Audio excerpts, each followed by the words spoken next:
So I'm Tonia Buxton. I'm a cook and an author and a foodie, and mainly I'm a Cypriot. I was working in television and there was a lot of things going on with Italian cuisines and Asian cuisines and French cuisines, but no one was doing Cypriot cuisine. And for me, Cypriot food is the best in the world. We have the most beautiful island that produces the most incredible products, and I wanted to get involved with showing off Cyprus, and a great way to show off Cyprus was through its food.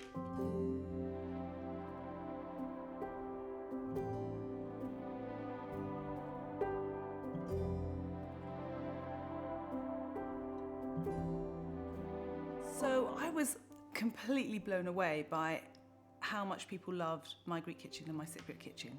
And what was really interesting was that when I did my Greek kitchen, I actually did quite a lot of the filming in Greece as well as Cyprus, but the ones that people wanted repeated, the Sky audience wanted repeated, were the ones in Cyprus. And that was because my family was in them. And that's when they commissioned the second series. They just wanted it solely in Cyprus. And because the British public love the fact that you got to have a look at the interactions in a Cypriot family. And I have a big Cypriot family, so we were going from my uncles to my aunts, showing them off as well as showing off the country, its products. And it just was a complete outpouring of love for Cyprus. It was incredible. And after being shown in Britain, the show then got sold on. And it got sold on to 30 countries globally. And what I'm most proud of, what makes me a very, very proud Greek Cypriot woman, is the fact that there were countries that had never heard of Cyprus. They'd heard of Greece, they've heard of Greca, but they'd never heard of Cyprus. So places like Kazakhstan and actually New Zealand as well, and Mexico had never heard of Cyprus. But suddenly they'd heard of Cyprus through my Cypriot kitchen and my Greek kitchen.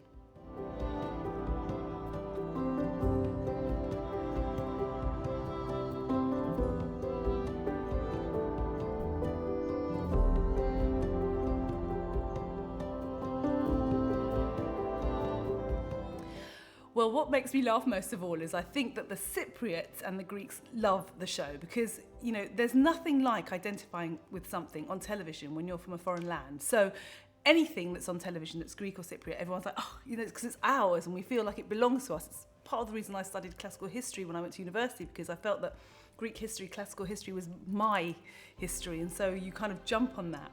And I think the Cypriots embraced it, the Yayades in particular, embraced it not so much. Well, I used to get stopped all the time by Yayades and kind of older ladies or Cypriot ladies of a certain age, stopping to tell me how I didn't cook something right and the correct way to do it. And I love every single time they stop me, it's brilliant.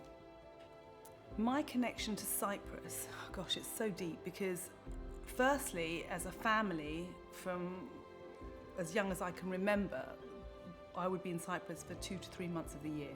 So my parents would take us out of school and we'd go and spend the whole of the summer in Cyprus. So, you know, kind of a third of my year was in Cyprus. I felt completely Cypriot.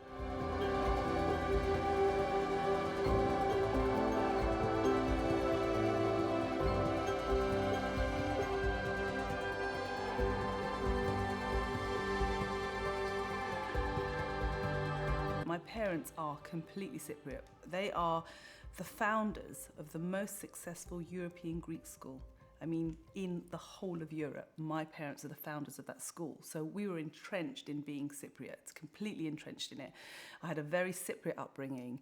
And so it was odd to me sometimes because I go to Cyprus and they might say the Chalua, but actually in the UK, I'm pure Cypriot.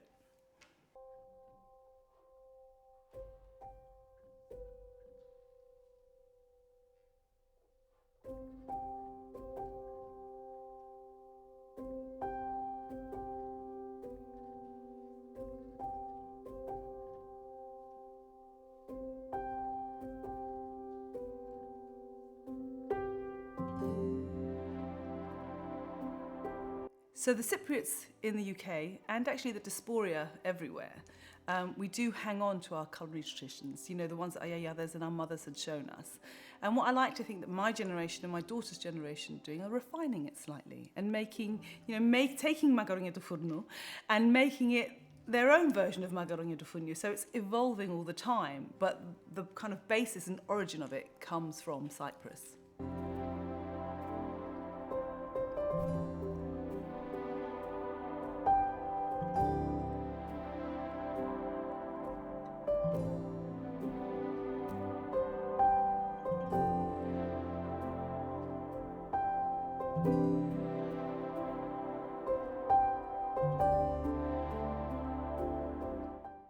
I think about Cypriot cuisine, it's quite rustic, and it is what it was because, Cypriots used what they had in the land and they cooked with it, and they, got the best out of it. And now what we can do, because we've got extra things and we were able to get things that maybe Cypriots couldn't get hold of, we can mix things a bit more, or we can do things differently. I mean, when I was a kid, we used to get garbuzi and a slice of halloumi like that, and that was it. That's how we ate it. But sometimes if you're serving that in a party situation, you want to do it a little bit differently. So you get, you make little lollipop-sized pieces of halloumi, of garbuzi, and you grate halloumi on top, maybe sprinkle it with a bit of mint, do something a little bit different. Sometimes add even a bit of salt if the halloumi is not too salty, so you've got that sweet, salty thing, and people pick it up like a lollipop. So it's just a different way of presenting these fantastic ingredients that we have.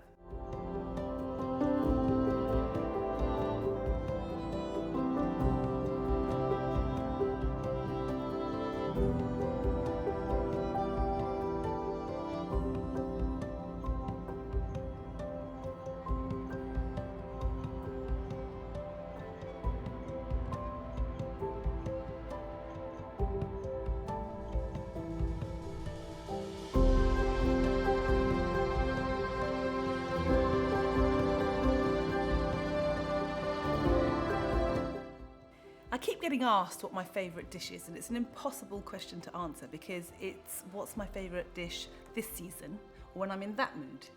It changes all the time. So if it's hot and sunny outside and we've got the charcoal going, then it's a souvla. That's my favourite Cypriot dish with lots of oregano and lemon juice and olive oil. But if it's winter and I want something comforting, then I might want louvi with fresh olive oil and lemon juice again on it, or I might want macaroni de forno, or I might want something else. Because the thing is about Cypriot cuisine is it's interchangeable with the seasons, and people eat what's on the land at the time. We're not doing that so much now, but when I'm in Cyprus, I like to eat what's most seasonal. So that's my favourite dish. Whatever is the most seasonal thing, that's what I want to eat then.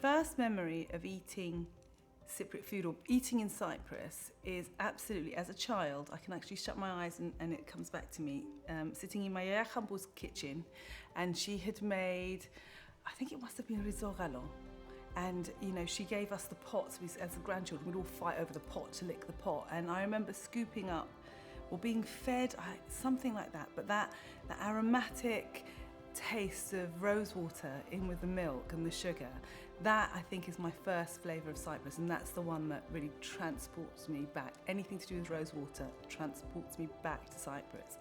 And my family had a great link with rose water because my uncle, who passed away, was a priest who used to produce rose water. And a byproduct of producing rose water is the oil, the rose oil. And most people would sell it, but he didn't. He used to put it on his beard. And so he was forever known as the priest that smelt of rose water. And that just touches my heart.